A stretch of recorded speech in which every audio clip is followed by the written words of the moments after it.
Ipinapatupad ng Davao Sur Police Provincial Office ang mahigpit na seguridad para sa Undas 2024 sa Digos Public Cemetery nito lamang ika-1 ng Nobyembre taong kasalukuyan.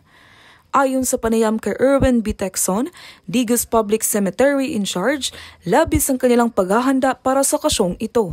Binibigyang diin nila ang kalahagahan ng pagsunod ng publiko sa mga safety protocols. Managputay pod nga sa safety, kinahanglan nga dili sila magdala sa katong mga gipangbawal, nami gipang-post nga tarpaulin na sa atong mga kada gates.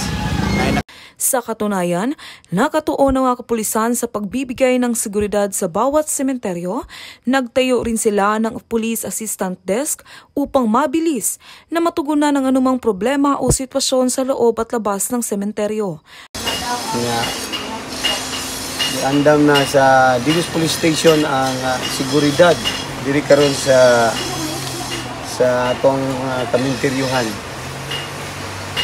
Ang Davao Sur Police Provincial Office sa pangunguna ni Police Colonel Leo Tiahero, Provincial Director, ay nagpapaalala sa publiko na sundin ang mga pinapatupad na safety protocol sa mga sementeryo, iwasan din ang pagdadala ng mga pinagbabawal na gamit at kontrabando upang mas maging maayos at matiwasay ang pagbisita sa mga yumaong mahal sa buhay.